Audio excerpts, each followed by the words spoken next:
Like a dream. It was our wedding. When we turned around, everyone was dead. The stench of their bodies was horrible. Standing before me was death. But I'd never been so happy. Hey guys, welcome back to TV Movie Mistress. As always, I'm your host Mo, and I am back to talk about Nosferatu, an adaptation by Robert Eggers of the 1922. Wait, is that how you say 1922? I was born in the 80s. That should not have been that hard. But yes, this 2024 adaptation by Robert Eggers is based on the 1922 version of Nosferatu, which was essentially a ripoff of Bram Stokers' Dracula from 1897. Just a side note, fun fact that you can share at parties. When Nosferatu came out in 1922, Bram Stoker's widow sued the company, the studio that produced the 1922 version, because it was essentially a ripoff of Dracula. Like, it was like very much so copy for copy. And due to her winning her lawsuit, the courts ruled that every copy of this movie had to be destroyed. But of course it wasn't, because bootlegs always exist, and through a bootleg existing, it kind of cultivated a cult following throughout the decades, and now here we are in 2024 with a new remake. So this movie, this tale that has been told forever and, well, not forever and ever, but because vampires are a fairly new concept in the sense of monsters, but this new tale deals with an old tale in which you have this woman who is haunted. It's this gothic tale of obsession between a haunted young woman and a terrifying vampire who is infatuated and obsessed with her. He wants to take possession of her. So whether or not the vampire is an allegory, a metaphor for desire, eroticism, or is a literal vampire, I think is up to the viewer to decide. And I think every viewer will have a different take on what that looks like. So Robert Eggers, if you don't know, is the director of Lighthouse, The Witch, and The Northman. I have watched The Northman. I loved it, completely enjoyed it. I thought it was just like a good take on a old school Swedish tale. I don't know, like old school European white era. I feel like Swedish tale, but with the visuals of 20 that keep us engaged in a 2024 mind. I did a review on that on the podcast, so go ahead and check that out. Nosferatu was released on Christmas, and I would say it's actually a great rated R Christmas movie. If you've watched it, you probably know what I mean. It gives off like a Charles Dickens story vibe in the beginning, especially if Charles Dickens wrote about vampires and gore and horror. I love, like, obviously what got me into the seat outside of the Facebook group voting on it was just how stylistically beautiful it was. And I had already watched The Vehicle by Robert Eggers, so I was like, yeah, I have faith in this director to like deliver. And I just absolutely think it was so creative in its use of black and white, like in switching from black and white to color throughout the movie. Fantastically done. Like, we've got forest of fantasies, scenes of comedy, which sometimes just felt like it was me, because I would be laughing at things that I'm not sure I should be laughing at in a horror movie. But you have scenes of comedy intertwined with moments of horror. But it's not like the toss your popcorn in the air type horror. Like, I like mental horror to a point. Like, But like there are movies that will have me running out the theater. Yeah, I keep that for the home. I don't, because I would be way too dramatic if I went out and watched that. Nosferatu is an old school movie remade for 2024 audience. I'm pretty sure CGI was used throughout, um, especially with so many scenes that included rats. Because even though they used 5,000 real rats, but obviously you still got to top that off with CGI rats. Oh, I'm creeped out just by saying it. Again, where Robert Eggers and his crew, I think, surpass many other directors of now, is it doesn't look like CGI is being used. And I think that's how you're supposed to use CGI. I'm not supposed to know, me, the viewer, I'm not supposed to know what you're presenting to me does not exist. Also sort of like how Disney has sort of become known as, the studio that uses the volume in every show, and the volume is just this big circle, and you can tell it's a circle when you're watching their shows, and it takes you out. So I can't fully immerse myself in these worlds you're creating. But in worlds that Robert Eggers creates, I can absolutely immerse myself in them and feel the coldness and feel the hauntingness and feel the desperation of these characters. And costuming and set design was on their game as well. So let's jump into some of the characters in this movie. And I will absolutely let you guys know when there are spoilers. I'm going to try and save that for the end. But yeah, let's jump into the characters. So we've got William Dafoe in his third Robert Eggers vehicle. He plays Von Franz. He portrays that character you see in a lot of vampire movies, that's sort of like either the detective or the historian. He's the one that knows about vampires, and he comes off a little crazy, but folks lean in on his knowledge to the occult, even though they think he's crazy. But he's essentially a crazy man in a crazy world, and he's an occult researcher. Then you have Nicholas Hoult. I'm not gonna lie, side-eyeing Nicholas Hoult a bit, because this is technically Nicholas Holt's second vampire movie of the year, and the first one I actually did see and also loved, and that was Renfield, which came out in 2023 actually. But I loved Renfield. It's a different type of a horror. It's like straight comedy, but straight gore and straight funny. It was just like popcorn gore, if that makes sense. I absolutely loved it, and I feel like not enough people talk about it. I also did a review on that. Ah, if only the world listened to me, there would be world peace. No, there absolutely wouldn't.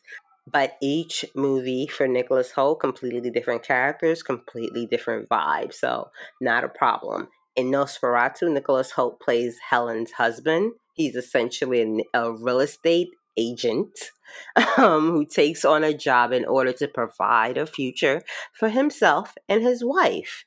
He goes to, I guess so again, he's a real estate agent. He goes to this agency, this estate agency that he maybe kind of works part-time for, and the boss is like, look, if you do this job, you're essentially guaranteed like a full-time position in our office. So you, from here out, the movie establishes sort of the desperation of this character when it comes to providing for himself and his family. Nicholas Holt's character immediately regrets this bargain he has made to go to this place 6 weeks away. Like, it takes 6 weeks to get to wherever this count lives in. So he, aside from the journey, once he arrives, he is immediately terrified of this count, and it makes him question every decision he's made since he's decided to leave his wife and his home for this job. Now, again, I said earlier, this is a story of a woman who is haunted, And this is also a story of Dracula, Count Olaf, of this monster, this evil being who only intends to steal this man's wife. Like, at the very bottom of it, it's like Count Olaf is Mr. Steal Your Girl. And the suffering Nicholas Holt's character will have to go through because of that is palpable. And Nicholas Hoult plays Thomas Hutter. That is his name. One of the things I loved about this movie is the way it used lighting to illuminate the characters. I'm sure there are a lot of things that went over my head, probably a ton of Easter eggs, but every scene could have been framed and should be framed. That's how spectacular it was for me. Now, Dracula, I read the book in high school. It was one of the least annoying books on a list I believe a high school teacher gave, and I was like, I like vampires, fine, I'll read Dracula. But I ended up enjoying it so much, and the tale is a classic tale, which means there are a lot of words, but it's one of those old school books that you read, and by the end, you're so creeped out and scared by what you've read in this world you've like invited your brain into. And I think the movie does a good job in bringing that vibe to life. We've also got Bill Skarsgård, who plays Count Orlok. I am so impressed by the actor Bill Skarsgård has become over the years. Like, as someone who enjoyed him in Hemlock Grove, which, gosh, that feels like a decade ago. I feel like I watched those movies on Netflix DVD, or I watched that series on Netflix DVD. That's how old I think Hemlock Grove might be. But the the travel in his craft. I love when an actor respects their craft, and obviously he comes from a family of Skarsgårds who are all actors. So I don't know. Maybe it's also competitive to be good in their family, and I also truly hope he's not a douchebag. But yeah. Back to Count Orlok. We don't see his character right out of the gate, but we do feel and sense him, his presence.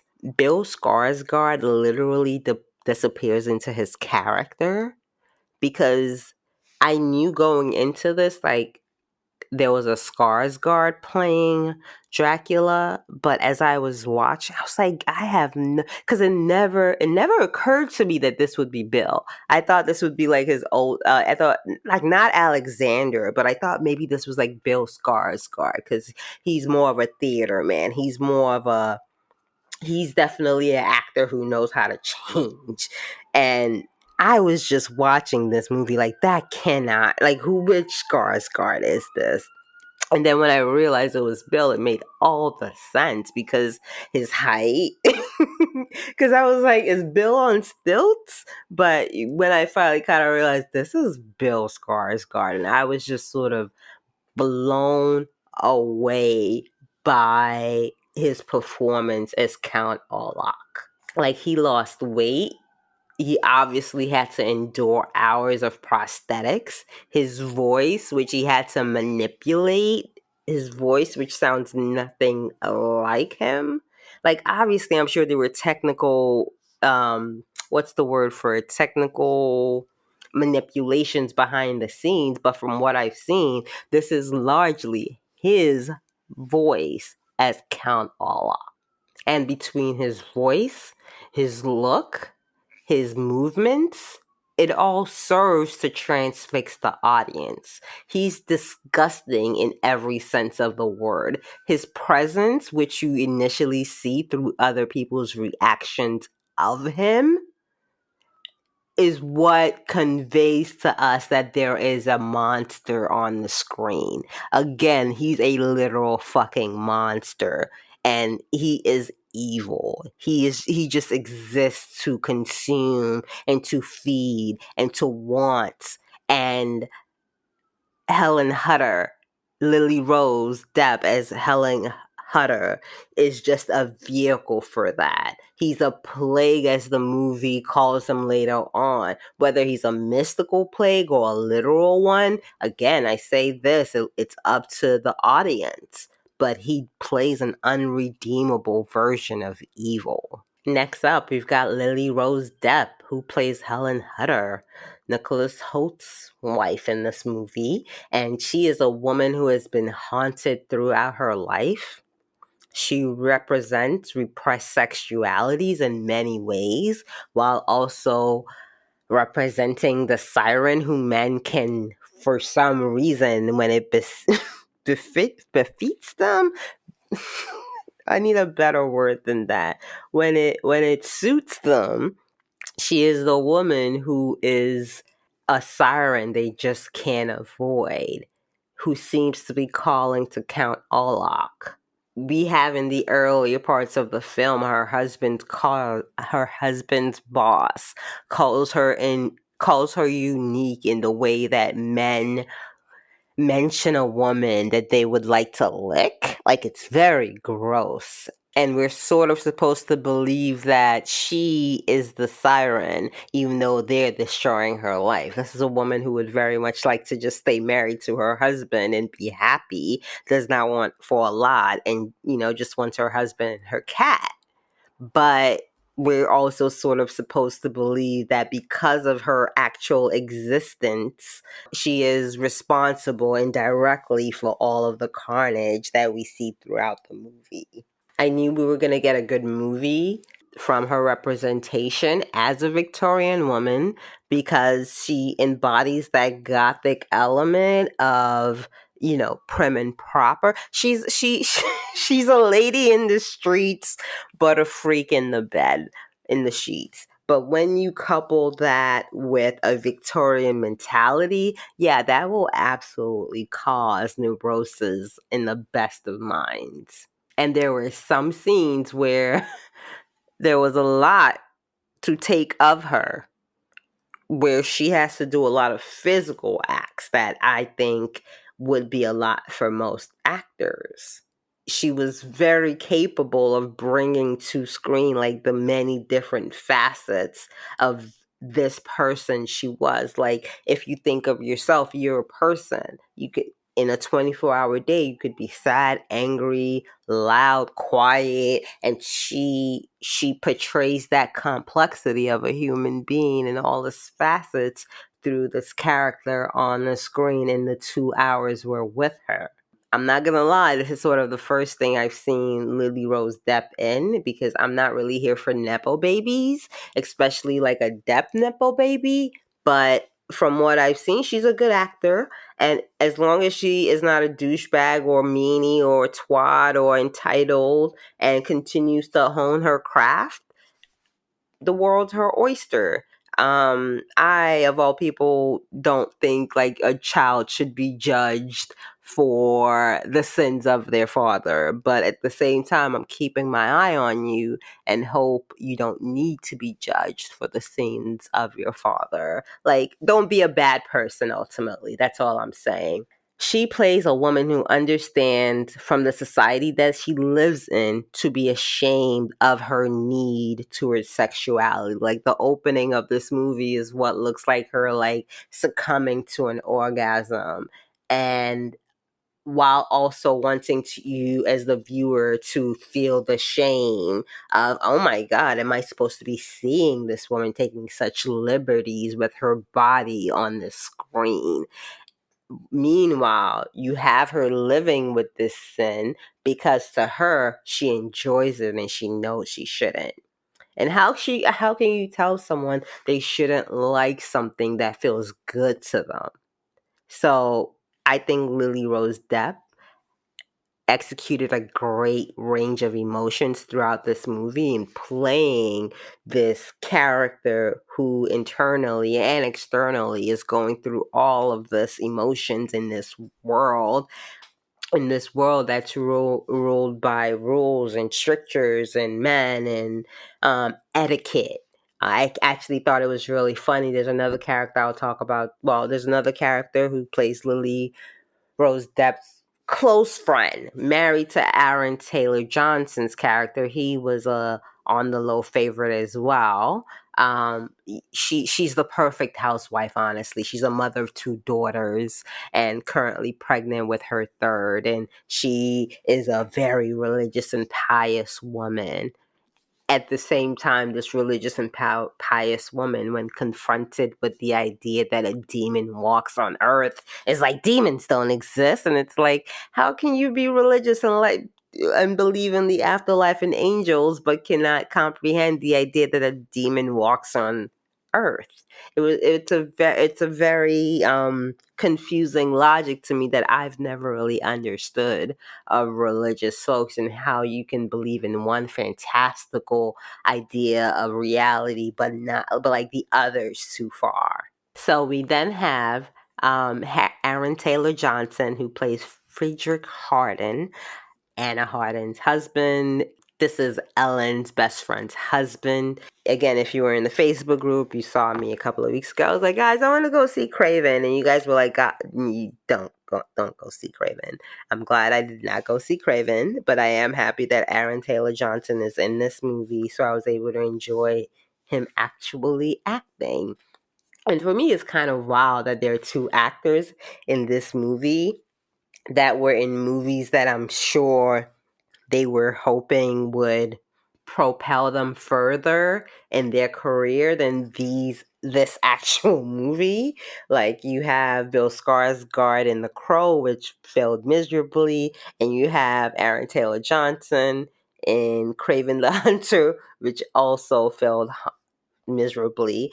And surprisingly, here it is, you have this gothic film being what's most likely gonna, I don't want to say propel them, but definitely continue to elevate them in the eyes of the powers that be when it comes to actors to watch out for. And that's also another thing I love about this movie, is it does, for the most part, have a young crew of actors, sort of the next generation of Hollywood, if you can say. And Robert Eggers, in my opinion, was able to bring something very, very serious out of them. He was able to get good work out of them. And I enjoyed seeing a generation of younger actors bring something to the screen, if that makes sense. And the fact that Robert Eggers is 2 years younger than me is insane. I feel like I've accomplished nothing in life now. I know that's not how it works, but that's how it feels. But yeah, he's a fantastic director, and the fact that he's able to bring together this cast of actors who deliver in this type of movie that I would never expect them to, I think is to be commended. So yeah, Aaron Taylor Johnson plays Friedrich, and like, he kind of comes off like as the rich friend. He's like, ha ha ha, my wife is pregnant, ha ha ha. I I like fucking my wife. Like, he kind of comes off like a bro. But by the end of it, this journey you go with him through the emotional changes. Oh my God, it was kind of heartbreaking. His story outside of Helen, I think, was the most heartbreaking to witness. The sadness of his story in conjunction with his family. Oh my God, I'm not gonna spoil it any further than that. It was just really well done. Another actor that I also really enjoyed, that I did not see myself kind of be like, oh my God. So the name of the actor that I really enjoyed was Simon McBurney. He plays Knock. He plays the boss who gives Thomas this job at the beginning, and his descent into madness as being like Count Orlok's, as being Dracula's chosen one to run his errands, was madness itself. Just the barbarity he enacts. Like, in the beginning, you kind of see him as like this quirky, weird old man real estate agent, and next thing you know, he's eating rats and pigeons, and just like, by the end, he is absolutely a servant to Count Orlok. Like, it's just impressive acting. And also, again, his portrayal was. I couldn't look away. It was very riveting. So yeah, between Aaron Taylor Johnson's portrayal of Frederick Hardin and Samik McBurney as Knock, just two side characters that I absolutely enjoyed. There's also an element of sexuality in this story, which is always present in every story of Dracula. At the end of the day, we all know that the story of Dracula is the story of Nosferatu. It's very much Eggers' take of taking a known folktale and, again, like I said, reproducing it for the 21st century. There are moments where I was about to be bored, I will be completely honest, but the film pulls me right back in. And that was probably more a factor of me just being tired than the film itself, honestly. The cinematography was amazing to behold. It delivers as a beautiful gothic film that pays homage to classic horror. And I know we don't get movies like this anymore. I don't even know how he was able to convince the studio to write him a check for this movie. And the fact that it was produced and executed and released, I think, in 2024 is a marvel to behold and kind of made me appreciate and enjoy it more. I'm going to jump a little bit into spoilers here, probably just for a minute or two. I'll try and timestamp it if I can. We've got Aaron Taylor Johnson's death after his wife. This was, like I said, super tragic. And him going and him being like, guys, I'm on board. I'm ready to kill Dracula. And I'm like, if y'all don't send this man home, like, his wife was pregnant with his third child, hopefully a boy. We don't know. That's sort of the hope of things, right? That hope is also the doom and gloom. But from there, his children are eaten, killed by Dracula, or maybe the plague. Who knows? Because again, is it a monster or is it a metaphor? It's terrible. But his wife and daughters die. He is left alive. He is alone. And these motherfuckers come through his door like, it's Dracula. It's the occult. It's Count Orlok. We have to find us. We have to find his resting place. Like, my man's entire life has not just crashed to the floor. So him being like, yeah, I'm just gonna go die with my wife. Yeah, made sense. Him having sex with his wife while she was dead and he was still alive. Whew, a lot. A lot. Count Orlok eating them kids. That's messed up. Like, leave the kids alone. The final scene, oh my gosh, where all the men are like, oh, we're gonna go kill Dracula. We're gonna kill Count Orlok. No, y'all are not, but go ahead. But while they think they're killing Count Orlok, Ellen is readying herself to invite Count Orlok to her because all of this has to be done willingly. She has to acquiesce. It's very much Lestat and Louis. Do you give yourself to me willingly while I wreak havoc around you and your family? It's like, what is the choice here? Is the choice really, I'm gonna be a plague upon your entire city, or you willingly give yourself to me? Again, it's not really a choice, but she makes the decision. And he also is like, well, your husband already, like, I don't even know, like, paid to, like, not be married to you. And of course, we knew Thomas didn't know what he was doing at the beginning of this movie. This man was just trying to get a job. The desperation of getting a job. We all get it.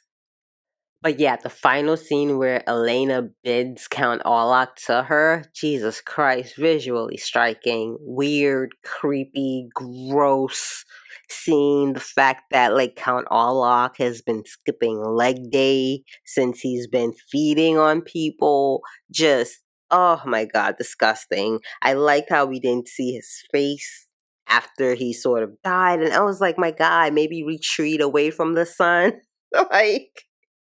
Like, it was that good. Her blood was that good. He was like, I'm just gonna stay here even though I see the sun, my eternal enemy, drawing onto me. I'm not too sure what he was thinking? If you know, please let me know in the comments. Like, why did he just like stay there? Like, run away, my God. But yeah, all of that was like so gross and disgusting and terrible. And the way my entire auditorium was silent after, it wasn't like folks weren't silent because it was bad. Folks were just silent because it was like, what the fuck did I just watch?